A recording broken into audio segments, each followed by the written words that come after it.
थोड़ी देर बाद देवादिदेव महादेव आकर बैठे तो चंद्रदेव, सारे देवता उठकर खड़े हो गए। भगवान विष्णु भी महादेव आए तो उठकर खड़े हो गए, भगवान ब्रह्मा भी उठकर खड़े हो गए, सब उठे, सबने इंद्र भी उठे, ब्रह्मा भी उठे, विष्णु भी उठे, पर चंद्रदेव ने अपना सिंहासन नहीं छोड़ा। किस लिए?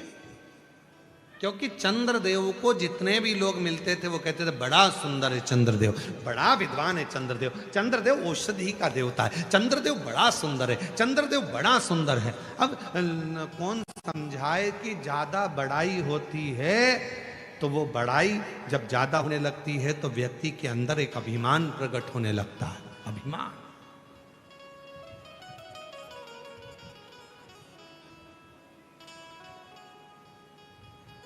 इसीलिए हम आपसे भी कहते हैं पशुपति व्रत करो, 4 बार कर लिए, 3 बार कर लिए, 5 बार कर लिए, 10 बार कर लिए, तो भी किसी से मत कहना कि मैंने इतने व्रत करे। मेरे बराबर कोई नवरात्रे का व्रत नहीं रखता। मैं नवरात्रे में व्रत रखती हूँ, देवी जी का व्रत रखती हूँ, एक लौंग खाकर व्रत रखती हूँ, एक जरा सा पानी पीकर व्रत रखता हूँ। मैं भगवान का व्रत ऐसे करती हूँ, मैं एकादशी का व्रत ऐसे करती हूँ, मैं प्रदोष का व्रत ऐसे करती हूँ, मैं पंडरीनाथ का व्रत ऐसे करती हूँ, मैं पशुपति व्रत ऐसे करती हूँ, मैं 16 सोमवार का व्रत ऐसे करती हूँ, मैंने 5 बार 16 सोमवार करे, मैंने 10 बार ये वाला व्रत करा।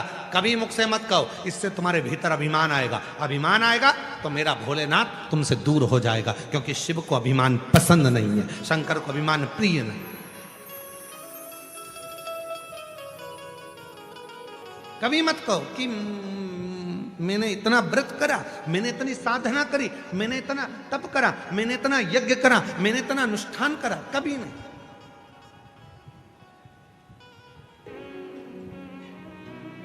भगवान शंकर पर भरोसा। एक पत्र और है, अच्छा सुंदर।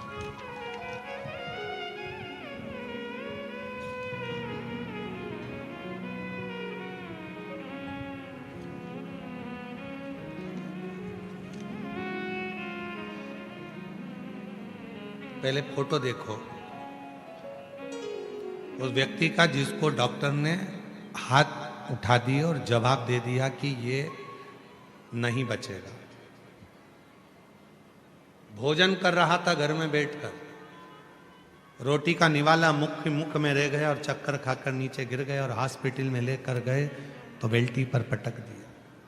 शरीर पूरा बेकार हो गया। डॉक्टर ने जवाब दे दिया ये नहीं रहेगा। कुबेर भंडारी का ऐसा। और आप लोगों को बधाइयां दूं, 2026 का रुद्राक्ष वितरण का कार्य 15 मार्च से प्रारंभ हो रहा है, जो पूरे वर्ष वितरण होगा। बधाई।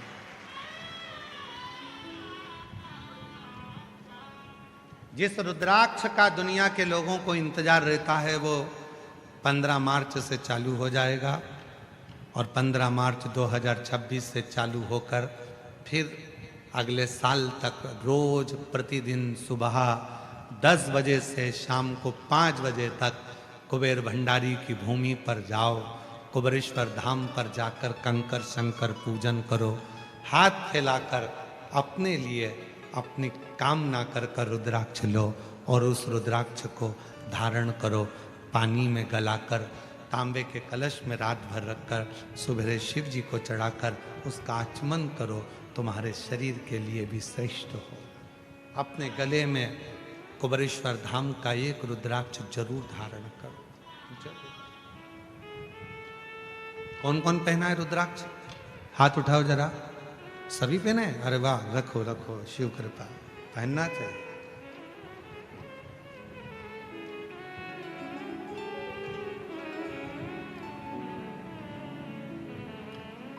हमने पहले भी कथा में कहा था, अभी पुणे की कथा में कहा था, सुंदर होगे तो आप पर लुच्चे की नजर होगी, गले में सोने की चैन होगी तो चोर की नजर होगी, और गले में रुद्राक्ष होगा तो शिव की नजर होगी।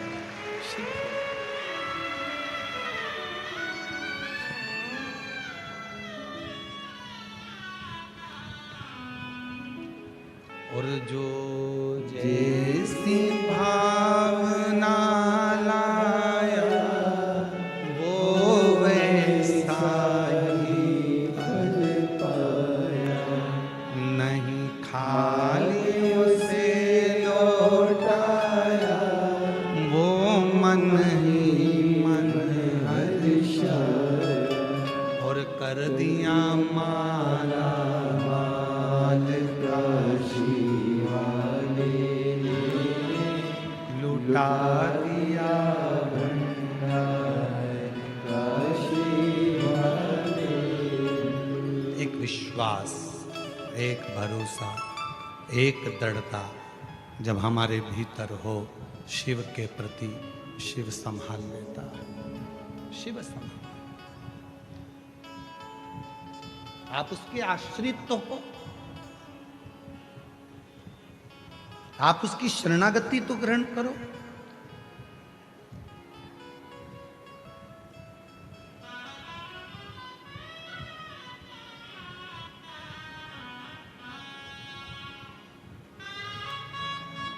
और जिस दिन मेरे भोले बाबा की शरणागति आप ग्रहण करते हैं, जिस दिन मेरे शंकर को आप अपना पिता मानने लगते हैं, तो वो कार्य पूर्ण करता है। कार्य क्यों आए हो? इतनी चिलचिलाती हुई धूप है, गर्मी है, बहुत तेज गर्मी पड़ रही है, बहुत धूप है, बहुत गर्मी, और पंडालों में जगह नहीं है, सारे पंडाल फुल पड़े हुए। इतनी गर्मी आप सह रहे हो, इतनी गर्मी में बैठकर आप कथा सुन रहे हो, इतनी गर्मी में पैदल चलकर यहाँ तक पहुँचे हो। सीहोर वाले महाराज के लिए नहीं आए, आप उस देव अधिदेव महादेव के लिए आए हो, शिव के लिए। और जब आप उस महादेव के लिए यहाँ तक पहुँचे हो, तो एक दिन आपका दुख दूर करने के लिए वो महादेव भी आपके दरवाजे तक जरूर पहुँचे। और जब आपके भीतर समर्पण का भाव हो, तो शिव क्यों ना स्वीकार, शिव क्यों ना स्वीकार।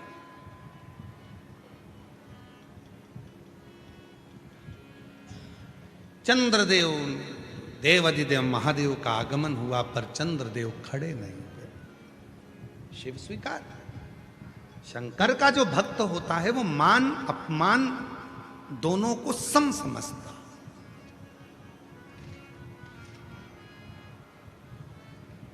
शिव का अगर सच्चा भक्त है तो वो मान और अपमान दोनों को समझेगा, दोनों को समझेगा। कई कई माताएं कहती हैं, हमारे रिश्तेदार के यहाँ गए थे, उन्होंने हमारा आदर नहीं करा, सम्मान नहीं करा, नहीं करा। तुम शंकर जी की भक्त होना, शिव जी को एक लोटा जल चढ़ाती होना, तो क्या सोचना शंकर भगवान का इतना अपमान हुआ तो शिव जी ने क्या स्वीकारा। मान अपमान दोनों सम लेकर चलता है, वही जिंदगी में बहुत आगे बढ़ता है, वही बढ़ता है।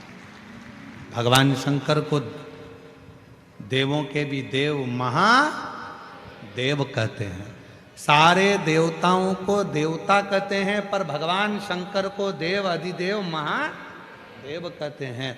महादेव उसी तरह जैसे श्रीमद् भागवत,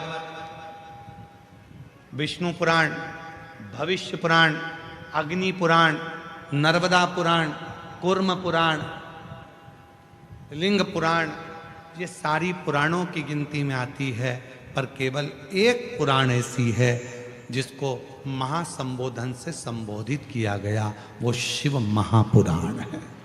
शिव महासंबोधन से जिसको संबोधित किया, महादेव के रूप में जिसको पूजा गया, महादेव के रूप में जिसको धारण किया गया, वो शिव है। सम्मान दिया तो ठीक है, अपमान किया तो भी ठीक है, बराबर ठीक है, हो ठीक है।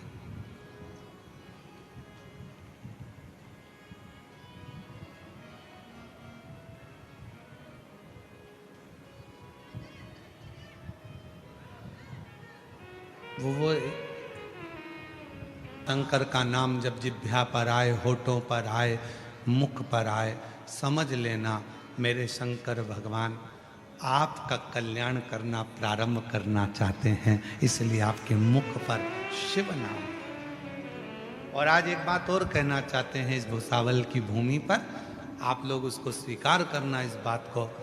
जितने आस्था चैनल पर कथा सुन रहे हैं, जितने फेसबुक यूट्यूब पर कथा सुन रहे हैं, जितने भुसावल की पवित्र धरा पर कथा सुन रहे हैं, माँ ताप्ती के तट पर बैठकर जो ये पवित्र शिव महापुराण की कथा को श्रवण कर रहे हैं, अपने भीतर उतार कर रखना, तुम्हारी कोई सहेली, तुम्हारी कोई बहन, तुम्हारा कोई रिश्तेदार, तुम्हारे कोई अपने जब तुम्हें शंकर जी के मंदिर में जाने की प्रेरणा दें और तुमसे कहें कि शंकर के मंदिर में जाकर एक लोटा जल चढ़ाया करो, तुम्हारा कोई रिश्तेदार, तुम्हारा कोई दोस्त, तुम्हारी कोई सहेली जब तुम्हें शंकर के मंदिर तक ले जाए, शिव के मंदिर भेजना प्रारंभ कर दे, तो समझ लेना वो दोस्त नहीं, स्वयं शिव आया है, वो रिश्तेदार नहीं, स्वयं शंकर आया है, और वो तुम्हारा हाथ पकड़कर तुम्हारे दुख को समाप्त करना चाहता है, इसलिए तुम्हें शिव तक लेकर जा रहा है, शंकर तक।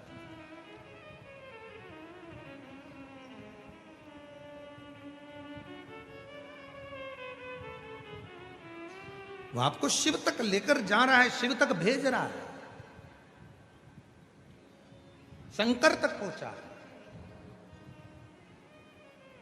चंद्रदेव शिव को देखकर उठे, भगवान शंकर को देखकर भगवान नारायण उड़ गए, ब्रह्मा जी उड़ गए, इंद्र उड़ गए, सारे देवता उड़ गए, पर भगवान शंकर को देखकर चंद्र नहीं उठे, क्योंकि उनको अभिमत्ता थी, मैं बड़ा सुंदर हूं, मैं बड़ा ज्ञानी हूं, मैं बड़ा विद्वान हूं, मैं औषधि का देवता हूं। चंद्र को औषधि का देवता माना जाता है, और जरूरी नहीं है कि एक दिन डॉक्टर को भी डॉक्टर की जरूरत पड़ जाती है, एक दिन वकील को भी वकील की जरूरत पड़ जाती है, एक दिन शिक्षक को भी शिक्षक की जरूरत पड़ जाती है, और एक दिन गुरु को भी गुरु की जरूरत पड़ जाती है, कोई जरूरी नहीं है।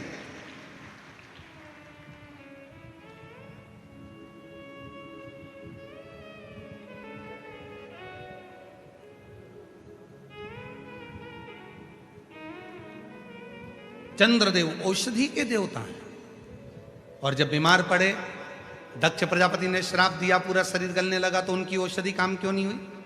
फिर क्यों शंकर जी के पास गए? कभी कभी डॉक्टर को भी डॉक्टर के पास जाना पड़ता है, कोई जरूरी नहीं कि हमारे को ही सब आता है तो नहीं ना। अपने अंदर ये अभिमान भी मत लाओ कि मेरे को ही सब आता है, ना ना ना, सबको आता है, इसलिए आप सब विद्वान हैं। संसार में कोई ऐसा नहीं है कि जो विद्वान नहीं, सब विद्वान। तुम्हारी धर्म पत्नी को सब्जी अच्छी बनाना आती है तो तुम्हारी मम्मी को दाल अच्छी बनाना आती है। तुम्हारी सास अगर मक्का की रोटी, ज्वार की रोटी अच्छी बना लेती है तो तुम्हारी मम्मी भी कोई ना कोई रोटी अच्छी बना लेती है। सबको कुछ ना कुछ भगवान ने हुनर देकर पैदा करा। ऐसा कोई नहीं है जिसको हुनर देकर पैदा नहीं करा। आप अपने आप में ये ना सोचेंगे मुझे सब कुछ आता है, ना ना ना, सब कुछ ना, ये तो उसकी कृपा है।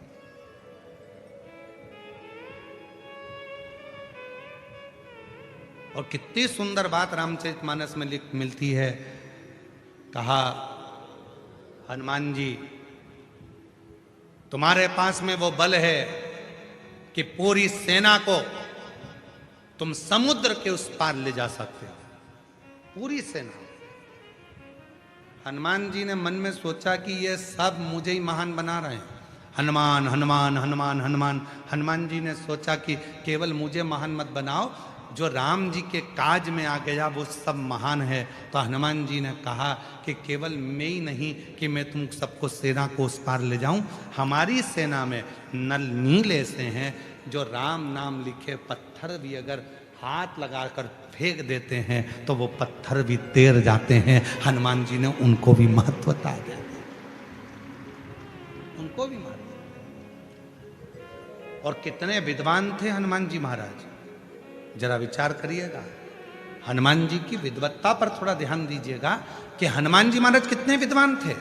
राम राम लिखे पत्थर पानी में डाले जा रहे थे, पत्थर तैर कर समुद्र में उधर इधर सब जगह जा रहे थे। एक पत्थर उधर जा रहा, एक पत्थर उधर जा रहा, सारे पत्थर एक साथ आ ही नहीं रहे थे। तो पुल कैसे बने? राम जी ने मन में विचार करा, इस पुल को बनाने के लिए एक काम करना पड़ेगा। नल और नील को बिठाया, नल से कहा तू रा लिख, और नील से कहा तू मां लिख। रा का पत्थर पानी में फेंका और मां का पत्थर पानी में फेंका। रा का पत्थर और मां का पत्थर दोनों अपने आप एक दूसरे से चिपकते चले गए और पुल बनकर तैयार हो गया और सारी सेना पार। अगर केवल राम लिख देते तो पत्थर इधर जाता उधर जाता उधर जाता उधर जाता, पर इन्होंने विद्वत्ता धारण करी। एक में रा लिखा, एक में मां लिखा, दोनों को जुड़ गए, अपने आप जुड़ते जा रहे थे। राम राम राम राम फिक्स होते चले जा रहे थे। फिक्स, इधर रा इधर मां, फिक्स रा मां, फिक्स रा मां, फिक्स, दोनों इकट्ठे होते गए, पुल बनकर तैयार हो गया। पहले राम राम लिखकर छोड़ रहे थे तो एक उधर जा रहा था एक उधर जा रहा था, पकड़ के लाओ जब तक पुल बनेगा। तो उन्होंने विचार करा हनुमान जी ने, एक में लिखो रा, दूसरे में लिखो मां, अपने आप चिपक जाएंगे, राम हो जाए, पुल बन के तैयार।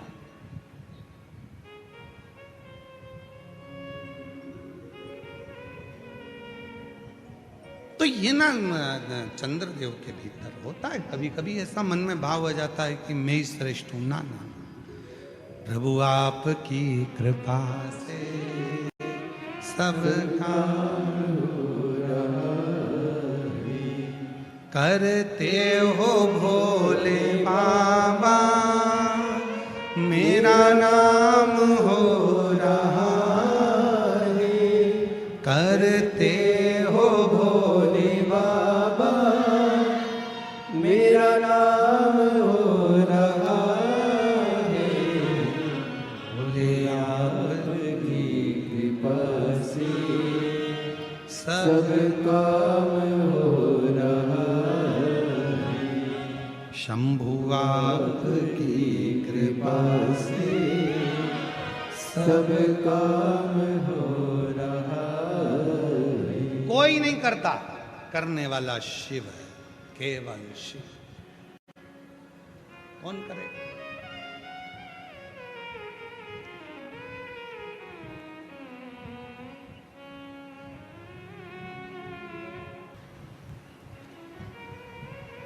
शिव जी को उसका कोई दिक्कत नहीं है।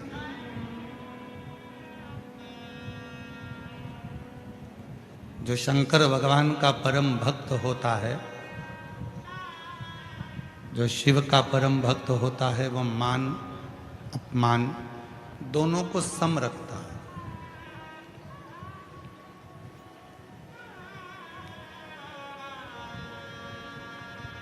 उसके अंदर भेद नहीं होता कि मान मिलेगा तो ही सर्वश्रेष्ठ है, अपमान मिलेगा तो श्रेष्ठ नहीं है। यह भाव उसके अंदर नहीं आता।